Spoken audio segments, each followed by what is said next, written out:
What did you guys learn during that road trip as a team? A lot of things.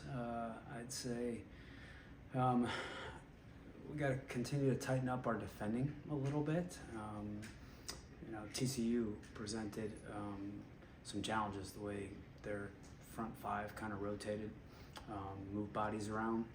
I thought we grew a lot throughout the game in terms of our communication and managing assignments, and matured there. But the importance of us communicating with each other, being connected, knowing our roles and responsibilities against a pretty good attacking, sophisticated team. I think we got to be a little bit better under pressure at keeping the ball. I thought there were some moments, and it was our first 2-game weekend, right? 2-game weekends on the road are hard. That second game on the road on the weekend is hard. So we were a little tired, and that might have, caused some of our possession issues on the Sunday in that TCU game. But we've got to be better at keeping the ball. This is a possession style program, and we want to have the ball more than we did on Sunday. But I think on the good side is we showed a lot of grit throughout the weekend. We showed toughness, both mental and physical. We came out of the UCF exhibition, feeling like we gave away some goals. I don't think we gave away any goals over the weekend. We protected the game, and we talked a lot about that going into the weekend, that sometimes this game is about not giving it away, not hurting yourself. And I don't think we hurt ourselves throughout the weekend. So, and then we learned about players, right? Who can step up and be big for us, right? Mamie Van Zanten as a left back had to come on because Claire Rain got hurt big time, right? Maggie Titano gave us 30 important minutes against TCU on Sunday. Ron settled in at the 6 throughout the weekend for us in Leilani's absence. Taylor Huff, she's going to be a big-time player here, and she certainly showed that, right? Jordan Dudley showing glimpses of what she can do. So Joe Ekagini getting more time in the midfield and showing what she can do in terms of being a two-way player in there. So learned a lot about, collective stuff, and then also individuals. How beneficial was the 2 weeks, especially now that the team's all together for really the first time, having a true preseason as a group? It's awesome. I heavily disliked our schedule coming into it, having this weekend off. But as I just told one of our players who's just dealing with a little bit of a nagging injury, I think this weekend off is a blessing. Gives Nesbeth another 2 weeks to rest. Jody came back from the World Cup exhausted, which is why she only gave us 1 half out of 4 halves last weekend, and totally understand it, right? Ekagini gave us all she could last weekend, but she came out tired, right? And so a lot of reasons, and then all the things we've talked about, right? We're still a new team. 40% of our team is new. And so it turns a 3-week or 2.5-week preseason into a 5.5-week or whatever it is, 5-week preseason, and prepares us for the gauntlet of September and October. A more challenging, road trip for you guys to, start the year off. Again, finished 2-0, but as you mentioned, a lot of newcomers coming in, newer team. What did this weekend help you guys in discovering your team identity, gelling? How did it help with all of that? Yeah, I think to be good, you need a lot of things, right? You have to be talented. You have to kind of know what you're doing and be connected and have a game plan, right? You have to have good leadership, right? You have to live through and deal with difficult moments, right? We had a difficult moment. We gave up a tying goal at A&M in a little bit of a ruckus crowd. How are you going to deal with it, right? Who's going to lead the group? Who's going to unite and gather the group in those tough moments? And then you also have to be physically tough, right? You got to protect your box, and then you got to win stuff at the other end. And so all those things are benchmarks of really high-achieving teams. And I think we faced all of those things, and we're able to talk about all those things coming out of last weekend. And like I said to the team after the game, right? You want to live through all of those, but we play so few games, and we're so RPI driven, you got to win games. And so, thankfully we have, Taylor Huff make a couple plays, Ekagini make a couple plays, right? Beata score a goal.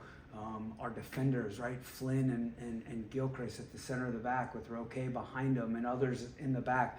Big time for us, allowing only 1 shot on goal at TCU. So you got to win games. And so to learn a lot while also getting results, all a big deal. You mentioned the week off, and building the schedule, you weren't too happy about it, but now it's kind of coming in as a blessing and stuff like that. Where do you want to be by the end of this week off when USF comes in? Yeah, good question.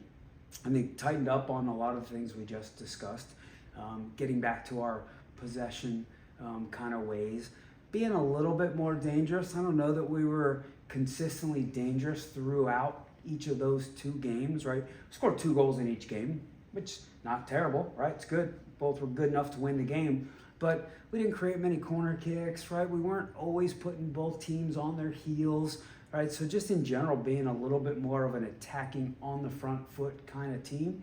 And then also mentally and physically refreshed, all right? Because now we're staring down the barrel of 3 non-conference games, and then the following weekend is ACC play. So the gauntlet is in front of us. So tightened up on both attacking and defending things, but then probably most importantly, in a great headspace, right?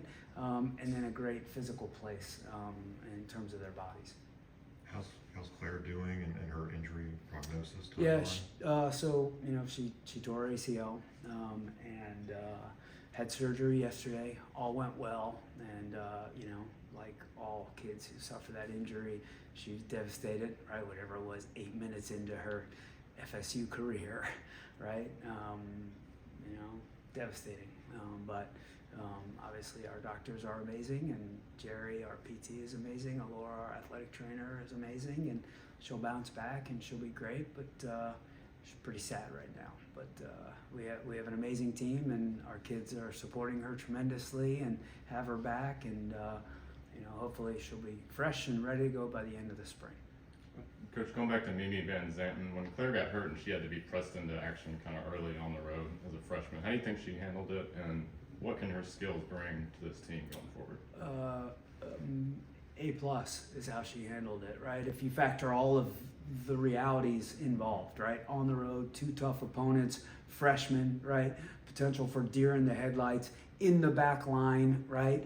And she was automatically put against A&M's most dangerous player, right? And Mekhi McDonald is her name. And then TCU on the Sunday, the movement of their front 4 was a real challenge. So there's a sophistication to that game.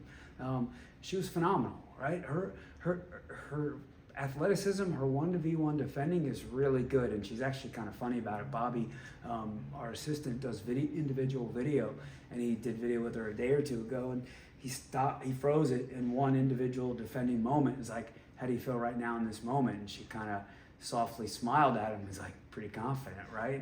And you love that, right? And her confidence dribbling with the ball out of the back. She got forward in both games a little bit. She's got to get a little better in her final third execution, but that stuff will come. Phenomenal. And again, then there's the conditioning element, right? Are you ready to do that? And she played, I think we took her off for 5 or 6 minutes on the Sunday, so she played whatever that amounts to, 165 minutes. Couldn't be happier. But coming out of the UCF game, right? She was arguably our best outside back in the UCF game. So what she gave us in those 2 games last weekend, having come out of that and lived through that UCF game, didn't really surprise me. What's it like for you seeing a player Taylor Huff has developed into, knowing what she was as a high school recruit at your prior institution and now? Great. Great for her confidence. As good as she is, 50% of her body and brain knows she's good, and then 50% she's always questioning herself, right?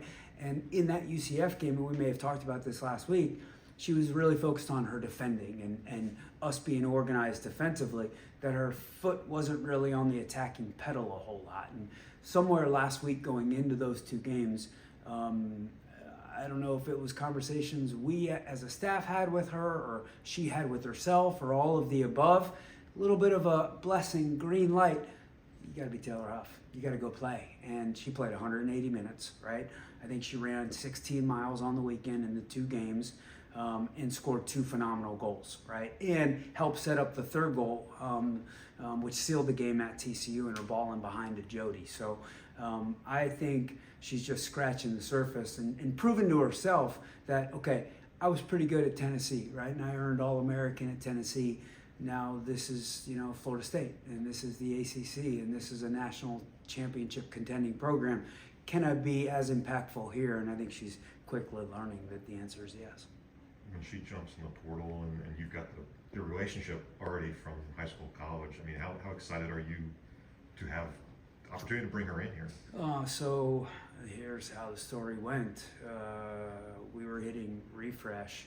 I mean, the portal was open like November 1 through December 20th, something like that. So in general, we were hitting refresh on our phones every 5 minutes, right? So our team was stretching, cooling down at the College Cup the day before our Carolina game. I hit refresh, boom, there's Taylor Huff. I basically sprint over to Bobby and Aaron and Andrew and said, Huff's in the portal. And I was on a Zoom with her within an hour. And she made us sweat, and I'm glad she did now, right? She went and she looked at Duke, and she looked at Virginia, and she was talking to Notre Dame and Penn State. It wasn't a slam dunk situation, right? And I'm really glad that she went through that process, because didn't want her, and this is how we want it to be with all of our recruits.